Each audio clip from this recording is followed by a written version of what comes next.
الحمد للہ رب العالمین والصلاة والسلام علی سید الانبیاء والمرسلین۔ السلام علیکم ورحمۃ اللہ وبرکاتہ۔ اسلامک انفو اینڈ وظائف کے ناظرین، امید ہے کہ آپ اللہ پاک کی رحمت سے خیریت سے ہوں گے۔ محترم ناظرین، آج ہم آپ کے لیے ایک بہت ہی زبردست اور معلوماتی ویڈیو لے کر حاضر ہوئے ہیں۔ اس ویڈیو کو آپ نے مکمل اینڈ تک دیکھنا ہے۔ اگر ویڈیو اچھی لگے تو ویڈیو کو لائک بھی کرنا ہے، اور اگر ہمارے چینل پر آپ نئے ہیں تو ہمارے چینل کو سبسکرائب بھی کر دیں، تاکہ اس طرح کی آنے والی تمام نیو ویڈیو آپ کو فوراً مل سکیں۔ تو محترم ناظرین، چلتے ہیں ہم اپنی ویڈیو کی طرف، چونکہ ویڈیو کا آج عنوان ہے شہد اور شہد کی مکھی۔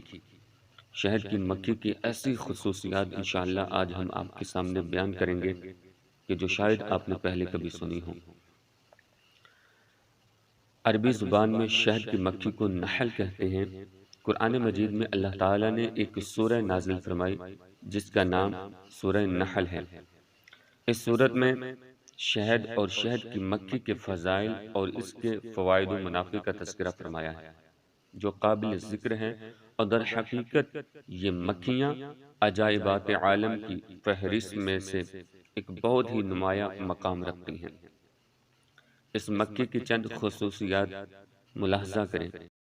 نمبر 1، اس مکھی کے گروں اور چھتوں کا ڈسپلن اور نظام عمل اتنا منظم اور باقاعدہ ہے، گویا ایک ترقی یافتہ ملک کا نظام سلطنت ہے، جو پورے نظام و انتظام کے ساتھ نظم مملکت چلا رہا ہے، جس میں کوئی خلل اور فساد رونما نہیں ہوتا۔ نمبر 2، ہزاروں بلکہ لاکھوں کی تعداد میں یہ مکھیاں اس طرح رہتی ہیں کہ ان کا ایک بادشاہ ہوتا ہے جو جسم اور قد میں تمام مکھیوں سے بڑا ہوتا ہے۔ تمام مکھیاں اسی کی قیادت میں سفر اور قیام کرتی ہیں۔ اس بادشاہ کو یعصوب کہتے ہیں۔ نمبر 3، ان کا یعصوب یعنی بادشاہ ان مکھیوں کے لیے تقسیم کار کرتا ہے اور سب کو اپنی اپنی ڈیوٹی پر لگا کر کام کرواتا ہے۔ چنانچہ کچھ مکھیاں مکان بناتی ہیں جو سوراخوں کی شکل میں ہوتا ہے۔ یہ مکھیاں ان سوراخوں کو اتنی خوبصورتی اور یکسانیت کے ساتھ مسدس یعنی 6 گوشوں والا شکل بناتی ہیں کہ گویا کسی ماہر انجینئر نے پرکار کی مدد سے ان سوراخوں کو بنایا ہے۔ سب کی شکل بالکل یکساں اور ایک جیسی، سب کی لمبائی، چوڑائی اور گہرائی بالکل برابر ہوتی ہے۔ نمبر 4، کچھ مکھیاں یعصوب کے حکم سے انڈے بچے پیدا کرنے کا کام سر انجام دیتی ہیں۔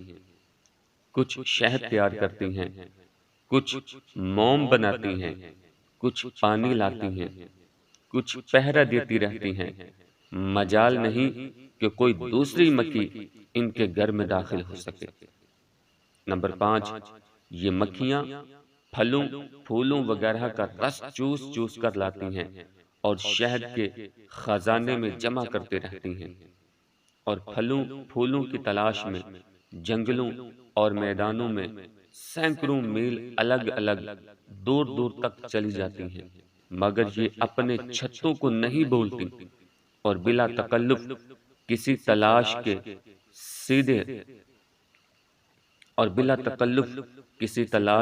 سیدھے سینکڑوں میل کی دوری سے اپنے چھتوں میں پہنچ جاتی ہیں۔ نمبر 6، یہ مکھیاں مختلف رنگوں، مختلف ذائقوں کا شہد تیار کرتی ہیں، کبھی سرخ، کبھی سفید، کبھی سیاہ، کبھی زرد، کبھی پیلا، کبھی گھارا۔ مختلف موسموں میں اور مختلف پھلوں پھولوں کی بدولت شہد کے مختلف رنگ اور ذائقے بدلتے رہتے ہیں۔ نمبر 7، یہ اپنے چھتے کبھی درختوں پر، کبھی پہاڑوں پر، کبھی گھروں میں، کبھی دیواروں پر اور کبھی سوراخوں میں، کبھی زمین کے اندر بنایا کرتی ہیں، اور ہر جگہ یکساں ڈسپلن اور نظام کے ساتھ ان کا کارخانہ چلتا رہتا ہے۔ نمبر 8، یہ بات سننے والی ہے محترم ناظرین، اگر توجہ کے ساتھ سنیں گے تو انشاءاللہ آپ کو مزہ بھی آئے گا اور آپ کے علم میں ایسا اضافہ ہوگا، اور یہ بات آپ نے کبھی کسی سے نہیں سنی ہوگی۔ اور یہ مکھیاں نافرمان اور باغی مکھیوں کو ان کا یعصوب یعنی ان کا بادشاہ مناسب سزائیں بھی دیتا ہے۔ اگر کوئی مکھی باغی ہو گئی یا نافرمان ہے تو ان کا سردار جو یعصوب ہے وہ ان کو مناسب سزائیں بھی دیتا ہے، یہاں تک کہ بعض کو قتل بھی کروا دیتا ہے، اور سب کو اپنے کنٹرول میں رکھتا ہے۔ کبھی کوئی شہد کی مکھی کسی نجاست پر نہیں بیٹھ سکتی، اور اگر کوئی بیٹھ بھی جائے تو ان کا بادشاہ یعصوب ان کو سخت سزا دے کر چھتے سے نکال دیتا ہے۔ قرآن مجید نے اس شہد کی مکھیوں کے مسائل کا خطبہ پڑھتے ہوئے ارشاد فرمایا، جس کا ترجمہ کچھ یوں ہے: اور تمہارے رب نے شہد کی مکھی کو الہام کیا کہ پہاڑوں میں گھر بنا اور درختوں میں اور چھتوں میں، پھر ہر قسم کے پھل میں سے کھا اور اپنے رب کی راہیں چل کہ تیرے لیے نرم و آسان ہے۔ اس کے پیٹ سے ایک پینے کی چیز رنگ برنگی نکلتی ہے جس میں لوگوں کی تندرستی ہے، بے شک اس میں نشانی ہے دھیان کرنے والوں کو۔ اللہ تعالیٰ نے شہد کو تمام بیماریوں کے لیے شفا فرمایا ہے، چنانچہ بعض امراض میں تنہا شہد سے شفا حاصل ہوتی ہے، اور بعض امراض میں شہد کے ساتھ دوسری دواؤں کو ملا کر بیماریوں کا علاج کرتے ہیں، جیسا کہ معجونوں اور جوارشوں اور طرح طرح کے شربتوں کے ذریعے تمام بیماریوں کا علاج کیا جاتا ہے، اور ان سب دواؤں میں شہد شامل کیا جاتا ہے۔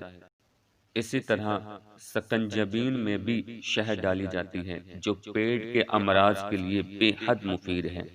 بہرحال ہر مسلمان کو یہ ایمان رکھنا چاہیے کہ شہد میں شفا ہے، اس لیے قرآن مجید میں اللہ تعالیٰ نے شہد کے بارے میں ارشاد فرمایا، فیہ شفاء للناس، یعنی اس میں لوگوں کے لیے شفا ہے۔ محترم ناظرین، آپ نے سنا شہد کی مکھی کے بارے میں کہ شہد کی مکھیوں کو اللہ تعالیٰ نے کتنی طاقت قدرت عطا فرمائی ہے۔